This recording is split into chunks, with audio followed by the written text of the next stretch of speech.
Hi friends, welcome to ladies house. അപ്പോൾ ഞാനിന്നിവിടെ വന്നിരിക്കുന്നത് വളരെ പെട്ടെന്ന് തന്നെ തയ്യാറാക്കാൻ പറ്റുന്ന ചിക്കൻ ബിരിയാണീൻ്റെ റെസിപ്പി ആയിട്ടാണ്. അപ്പോൾ നമുക്ക് എങ്ങനെയാണ് ഉണ്ടാക്കുന്നതെന്ന് നോക്കാം. അപ്പോൾ അതിന് മുൻപായിട്ട് ആരെങ്കിലും ആദ്യമായിട്ടാണ് ഈ ചാനൽ കാണുന്നതെന്നുണ്ടെങ്കിൽ സബ്സ്ക്രൈബ് ചെയ്യാനും തൊട്ടടുത്ത് കാണുന്ന ബെല്ലൈക്കൺ കൂടി പ്രസ് ചെയ്യാനും മറക്കരുത്. എങ്കിലേ ഞാൻ ഇടുന്ന പുതിയ വീഡിയോസിൻ്റെ നോട്ടിഫിക്കേഷൻസ് നിങ്ങൾക്ക് കിട്ടുള്ളൂ. അപ്പോൾ നമുക്ക് വീഡിയോയിലേക്ക് കിടക്കാം. അപ്പോൾ അതിനായിട്ട് ഞാനിവിടെ എടുത്ത് വെച്ചിരിക്കുന്നത് 4 വലിയ സവാള സ്ലൈസ് ചെയ്ത് വെച്ചിട്ടുണ്ട്. അതുപോലെ തന്നെ 2 തക്കാളി, 2 വലിയ ടേബിൾ സ്പൂൺ ഇഞ്ചി വെളുത്തുള്ളി പേസ്റ്റ്, കുറച്ച് പുതിന, കുറച്ച് മല്ലിയില, 6 പച്ചമുളക്. അത് പച്ചമുളകിൻ്റെ എരിവിനനുസരിച്ചിട്ട് അതിലൊക്കെ മാറ്റം വരുത്തേണ്ടതാണ് കേട്ടോ. അപ്പോൾ നമ്മളിനി ആദ്യം തന്നെ ചെയ്യാൻ പോകുന്നത് ബിസ്ത റെഡിയാക്കലാണ്. അപ്പോൾ അതിനായിട്ടൊരു പാൻ വെക്കുക. പാൻ വെച്ചതിന് ശേഷം നമ്മൾ കുറച്ച് ഓയിൽ ഒഴിച്ച് കൊടുക്കാം.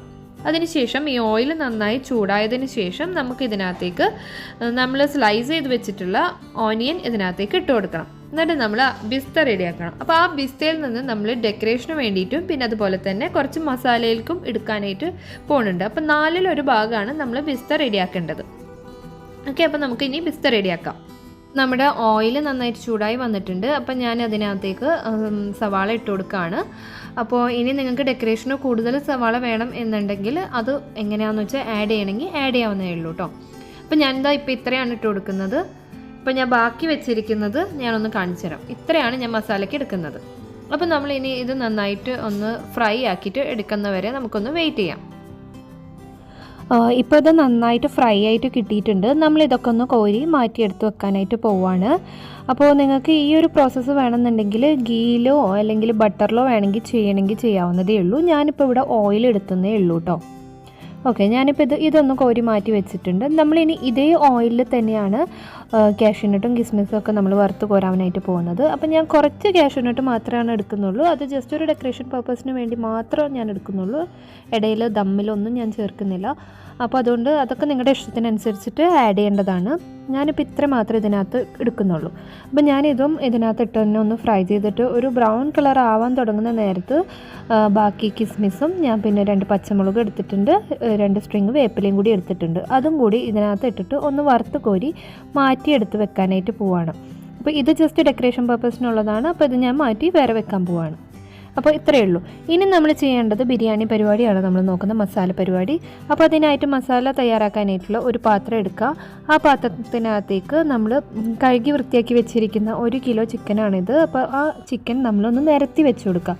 അപ്പോൾ പ്രത്യേകം ശ്രദ്ധിക്കേണ്ട ഒരു കാര്യം എന്താണെന്ന് വെച്ചിട്ടുണ്ടെങ്കിൽ ഒന്നിൻ്റെ മേലെ ഒന്ന് വരാതിരിക്കാനായിട്ട് പ്രത്യേകം ശ്രദ്ധിക്കണം. അപ്പോൾ അതിനും തക്കതായിട്ടുള്ള പാത്രമായിരിക്കണം നിങ്ങൾ എടുക്കേണ്ടത്. അപ്പോൾ നമ്മൾ ജസ്റ്റ് അങ്ങോട്ടും ഇങ്ങോട്ടൊക്കെ ഒന്ന് നീക്കി വെച്ചിട്ട് കറക്റ്റ് വെച്ച് ഒന്ന് അഡ്ജസ്റ്റ് ചെയ്ത് കൊടുക്കാം. ഇതിന് ശേഷം നമ്മൾ ചെയ്യാൻ പോകുന്നത് എന്താണെന്ന് വെച്ചിട്ടുണ്ടെങ്കിൽ നമ്മൾ എടുത്തു വെച്ചിരിക്കുന്ന സവാള സ്ലൈസ് ചെയ്ത് വെച്ചിരിക്കുന്ന ബാക്കി സവാള ബിസ്ത ഉണ്ടാക്കിയതിന് ശേഷമുള്ള ബാക്കി സവാള നമ്മൾ ജസ്റ്റ് ഒന്ന് തിരുമ്മിയിട്ട് ഇതിങ്ങനെ ജസ്റ്റ് മേലെ കൂടെ ഒന്ന് പരത്തിയിട്ട് ഇട്ട് കൊടുക്കാം. നമ്മൾ ഈ ഒരു ബിരിയാണിൻ്റെ പ്രത്യേകത എന്ന് പറഞ്ഞാൽ നമ്മൾ സവാള, ഇഞ്ചി, വെളുത്തുള്ളി, പച്ചമുളക് ഇതൊന്നും നമ്മൾ വഴറ്റുന്നില്ല. ഇതുപോലെ ഇട്ടിട്ടാണ് ചെയ്യാനായിട്ട് പോകുന്നത്.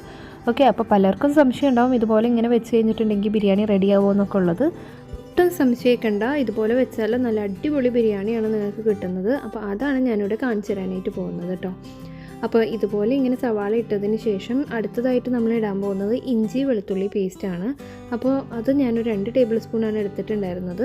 അപ്പോൾ അതും ഞാൻ ഇതുപോലെ തന്നെ ഒന്ന് സ്പ്രെഡ് ചെയ്ത് കൊടുക്കണം. എല്ലാ ഭാഗത്തേക്കും ഒന്ന് ഇട്ട് കൊടുക്കണമെന്ന് മാത്രമേ ഉള്ളൂ. അതിന് ശേഷം നമ്മൾ ഇതിനകത്തേക്ക് ഇടാൻ പോകുന്നത് തക്കാളിയാണ്.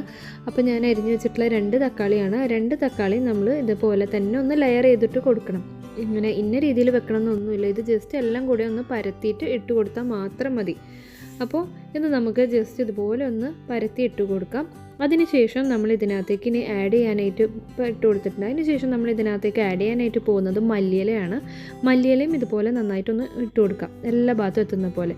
പുതിന നമ്മൾ ഇപ്പോഴല്ല ആഡ് ചെയ്യുന്നത്, ലാസ്റ്റാണ് കേട്ടോ ആഡ് ചെയ്യുന്നത്. അപ്പോൾ മല്ലിയില ഇട്ട് കൊടുത്തതിന് ശേഷം നമ്മൾ ഇനി ഇതിനകത്തേക്ക് ഇനി ഇടാനുള്ളത് എന്താണ്?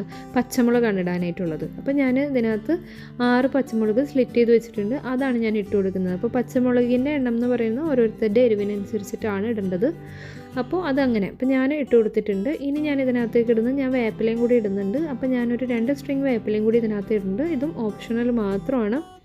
ഇനി നമ്മൾ ഇതിനകത്തേക്ക് ഇട്ട് കൊടുക്കാൻ പോകുന്നത് പൊടികളാണ്. അപ്പോൾ ഞാൻ ആദ്യം തന്നെ ഇതിനകത്തേക്ക് ഇട്ട് കൊടുക്കുന്നത് 1/2 ടീസ്പൂൺ മഞ്ഞൾപ്പൊടിയാണ്. അതും ഇതുപോലെ നമ്മളൊന്ന് വിതറിയിട്ട് ഇട്ട് കൊടുക്കുക, എല്ലാ ഭാഗത്തും എത്തുന്ന രീതിയിൽ ഇട്ട് കൊടുക്കുക. പിന്നെ ഞാൻ ഇതിനകത്തേക്ക് ഇട്ട് കൊടുക്കാൻ പോകുന്നത് 2 ടീസ്പൂൺ മുളക് പൊടിയാണ് ഇട്ട് കൊടുക്കുന്നത്. അതും പറഞ്ഞ പോലെ തന്നെ ഓരോരുത്തരുടെ എരിവിനനുസരിച്ച് മുളക് പൊടിക്കും വ്യത്യാസങ്ങൾ വരാം. അപ്പോൾ അതും കൂടി ഇട്ട് കൊടുക്കുക. ഇതിന് ശേഷം നമ്മൾ ഇതിനകത്തേക്ക് ഇനി ഇട്ട് കൊടുക്കാൻ പോകുന്നത് ഉപ്പാണ്. അപ്പോൾ ഉപ്പ് ഞാൻ തൽക്കാലം ഇപ്പോൾ 1 ടീസ്പൂണാണ് ഇപ്പോൾ ഇട്ട് കൊടുക്കുന്നത്. അതിനുശേഷം 20 മിനിറ്റ് മീഡിയം ഫ്ലെയിമിൽ അടച്ചു വെച്ചിട്ടാണ് ഇത് വേവിച്ചെടുക്കേണ്ടത്. 20 മിനിറ്റിന് ശേഷമാണ് നമ്മളിത് ഓപ്പൺ ചെയ്ത് നോക്കേണ്ടത്. ഇപ്പോൾ 20 മിനിറ്റ് ഇവിടെ കഴിഞ്ഞപ്പോഴാണ് ഞാനിതൊന്ന് ഓപ്പൺ ചെയ്തത്. ഇനിയാണ് ഞാനിതൊന്ന് മിക്സ് ചെയ്ത് കൊടുക്കാനായിട്ട് പോകുന്നത്. അപ്പോൾ പ്രത്യേകം ശ്രദ്ധിക്കേണ്ട ഒരു കാര്യം എന്താണെന്ന് വെച്ചിട്ടുണ്ടെങ്കിൽ ഇത് അടച്ചു വെച്ച് കുക്ക് ചെയ്യുന്ന സമയത്ത് ഈ 20 മിനിറ്റിൻ്റെ ഇടയ്ക്ക് നമ്മളിത് തുറന്ന് നോക്കാനോ വെള്ളം ഒഴിക്കാനോ ഇളക്കാനോ ഒന്നും പാടില്ല. ഈ ഒരു സ്റ്റേജിൽ മാത്രമേ ഇത് ഇളക്കാനായിട്ട് പാടുള്ളൂ. അത് പ്രത്യേകം നോട്ട് ചെയ്യേണ്ട ഒരു കാര്യമാണ് കേട്ടോ. പിന്നെ അതിന് ശേഷം നമ്മളിത് ഒന്ന് മിക്സ് ചെയ്തിട്ട് നന്നായി ഇത് മിക്സ് ചെയ്തെടുക്കണം കേട്ടോ. നന്നായി മിക്സ് ചെയ്തെടുത്തതിന് ശേഷം ഇതിൻ്റെ ഉപ്പൊക്കെ ഒന്ന് ടേസ്റ്റ് ചെയ്ത് നോക്കുക.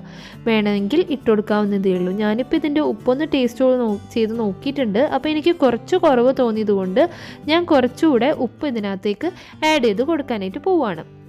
പിന്നെ അതുപോലെ തന്നെ ഞാൻ ഇനി ഇതിനകത്തേക്ക് ആഡ് ചെയ്യുന്നത് ലെമൺ ജ്യൂസാണ്. ഞാൻ 1 ലെമണിൻ്റെ ജ്യൂസാണ് ഞാൻ ഇതിനകത്തേക്ക് ഒഴിച്ചു കൊടുക്കുന്നത്. അതുകൂടെ ഒഴിച്ചതിന് ശേഷം നമ്മൾ ഒന്നും കൂടി നന്നായി മിക്സ് ചെയ്തിട്ട് ഉപ്പും പുളിയൊക്കെ കറക്റ്റാണോ എന്നൊന്ന് നോക്കണം. ഇനി നമ്മൾ ഇതിനകത്തേക്ക് ഇട്ട് കൊടുക്കാൻ പോകുന്നത് 1 ടീസ്പൂൺ ഗരം മസാല പൗഡറാണ്. പിന്നെ 1 പിഞ്ച് ഫെനൽ സീഡിൻ്റെ പൗഡർ. ഫെനൽ സീഡിൻ്റെ പൗഡർ ഓപ്ഷണലാണ്, വേണ്ടാന്നുണ്ടെങ്കിൽ ആഡ് ചെയ്യണം എന്നില്ല. ഇത് നന്നായിട്ടൊന്ന് മിക്സ് ചെയ്ത് കൊടുക്കുക. നല്ലതുപോലെ മിക്സ് ചെയ്തതിന് ശേഷം ഒന്നുകൂടെ ടേസ്റ്റൊക്കെ ഒന്ന് നോക്കുക. അതിനുശേഷം നമ്മൾ നേരത്തെ വറുത്ത് മാറ്റി വെച്ചിട്ടുള്ള പിസ്ത, ഡെക്കറേഷന് വേണ്ടിയുള്ളത് മാറ്റിയതിന് ശേഷം ബാക്കി വരുന്ന പിസ്ത നമ്മൾ ഇതിനകത്തേക്ക് ഇട്ട് കൊടുക്കുക. നമ്മളിപ്പോൾ പിസ്ത ഇതിനകത്തേക്ക് ഇട്ട് കൊടുത്തിട്ടുണ്ട്. നമ്മളിനി ഈ പിസ്തയും കൂടി ഇതിനകത്ത് ചേർത്ത് നന്നായിട്ടൊന്ന് മിക്സ് ചെയ്തെടുക്കാം. നല്ലതുപോലെ തന്നെ മിക്സ് ചെയ്തെടുക്കാനായിട്ട് പ്രത്യേകം ശ്രദ്ധിക്കുക. നന്നായിട്ട് മിക്സ് ചെയ്തതിന് ശേഷം ഉപ്പും പുളിയൊക്കെ കറക്റ്റ് ആയിട്ടുണ്ടോ എന്ന് നോക്കുക. ഇല്ലെങ്കിൽ അത് അഡ്ജസ്റ്റ് ചെയ്യാനായിട്ട് മറക്കരുത്. ഇനി ചെറുനാരങ്ങൻ്റെ നീര് വേണമെങ്കിലും അഡ്ജസ്റ്റ് ചെയ്ത് കൊടുക്കാനായിട്ട് മറക്കരുത്. അതിനുശേഷം നമ്മളിതൊന്ന് നിരത്തി വെച്ച് കൊടുക്കുക. ഇനി നമ്മൾ ദം ചെയ്യാനായിട്ട് പോകുന്നത്. അപ്പോൾ ഇതൊന്ന് നിരത്തി വെച്ച് കൊടുത്തതിന് ശേഷം 1 ടീസ്പൂൺ മല്ലിയില ഇട്ട് കൊടുക്കുക. അതുപോലെ തന്നെ നേരത്തെ അരിഞ്ഞ് മാറ്റി വെച്ചിട്ടുള്ള പുതിന കൂടി ചേർത്ത് കൊടുക്കുക. എന്നിട്ട് ഇത് വളരെ സിമ്മിലാക്കിയിട്ട് നല്ല സിമ്മിലാക്കിയതിന് ശേഷം അടച്ചു വെച്ചിട്ട് 2 മിനിറ്റ് അടച്ചു വെക്കുക. 2 മിനിറ്റ് ശേഷം നമ്മളിത് തുറന്ന് നോക്കുമ്പോൾ നമ്മുടെ ഇലയൊക്കെ നന്നായിട്ട് വാടി കഴിഞ്ഞിട്ടുണ്ടാവും. ഈ ഒരു ടൈമിൽ കുക്ക് ചെയ്ത് വെച്ചിരിക്കുന്ന റൈസ് ഇതിനകത്തേക്ക് ഇട്ട് കൊടുക്കുക. അപ്പോൾ നമ്മൾ നേരത്തെ തന്നെ റൈസ് കുക്ക് ചെയ്ത് വെക്കാനായിട്ട് മറക്കരുത്. നമ്മൾ ഈ ചിക്കനൊക്കെ കുക്ക് ചെയ്യുന്ന നേരത്തെ അപ്പുറത്തെ അടുപ്പിനകത്ത് വെച്ചാൽ മതി. അപ്പോൾ പെട്ടെന്ന് തന്നെ പണി കഴിയും. അപ്പോൾ അതുകൊണ്ട് സാധാരണ റൈസ് എങ്ങനെയാണോ കുക്ക് ചെയ്തെടുക്കുന്നത് അതുപോലെ കുക്ക് ചെയ്തെടുക്കാം. ഞാൻ അതുകൊണ്ടാണ് ഇതിനകത്ത് കാണിക്കാതിരുന്നത്.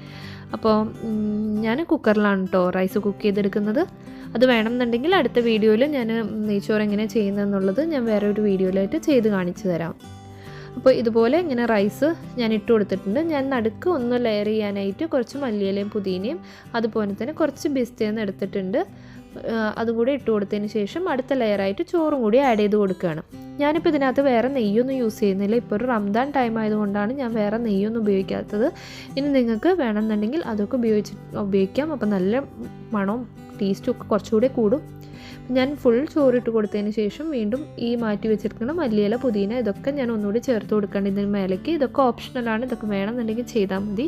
ഇതിന് ശേഷം ഞാനിതൊന്ന് ദം ചെയ്തെടുക്കാൻ പോവുകയാണ്. അതിനായിട്ട് ഞാനൊരു ഫോയിൽ പേപ്പർ വെച്ചിട്ടാണ് ഇത് ക്ലോസ് ചെയ്യുന്നത്.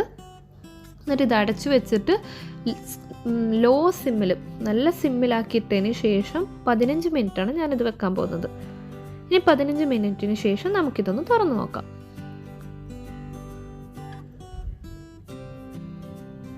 ഓക്കെ, നമ്മുടെ ബിരിയാണി നല്ല എളുപ്പത്തിലും അതുപോലെ നല്ല ടേസ്റ്റി ആയിട്ടുള്ള ചിക്കൻ ബിരിയാണി ഇവിടെ റെഡി ആയിട്ടുണ്ട്. നമുക്കിതൊന്ന് മിക്സ് ചെയ്ത് നോക്കാം കേട്ടോ.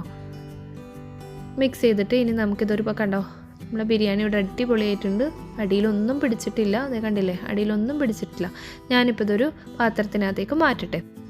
അപ്പം നമ്മുടെ ചിക്കൻ ബിരിയാണി ഇവിടെ റെഡി ആയിട്ടുണ്ട്. വളരെ എളുപ്പത്തിൽ തന്നെ തയ്യാറാക്കാൻ പറ്റുന്ന ഒരു ബിരിയാണിയാണിത്. നമുക്കിത് വയറ്റാനോ ഇതിനൊന്നും നിൽക്കണ്ട, വളരെ സിമ്പിളായിട്ട് ഉണ്ടാക്കാൻ പറ്റുന്ന ഒരു ബിരിയാണിയാണ്. അതുപോലെ തന്നെ ടേസ്റ്റും ഉള്ളൊരു ബിരിയാണിയാണ്. അപ്പോൾ എല്ലാവരും ഇതൊന്ന് ട്രൈ ചെയ്ത് നോക്കുക. തീർച്ചയായിട്ടും എല്ലാവർക്കും ഇത് ഇഷ്ടപ്പെടുമെന്ന് എനിക്ക് ഉറപ്പുണ്ട്. അപ്പോൾ എല്ലാവരും ഇതൊന്ന് ഉണ്ടാക്കിയതിന് ശേഷം ഫീഡ്ബാക്ക് അറിയിക്കുക. അപ്പോൾ ആദ്യമായിട്ടാണ് ഈ ചാനൽ കാണുന്നതെന്നുണ്ടെങ്കിൽ സബ്സ്ക്രൈബ് ചെയ്യാനും ലൈക്ക് ചെയ്യാനും ഷെയർ ചെയ്യാനും കമൻറ്റ് ചെയ്യാനൊന്നും മറക്കരുത്. Thanks for watching. ബൈ.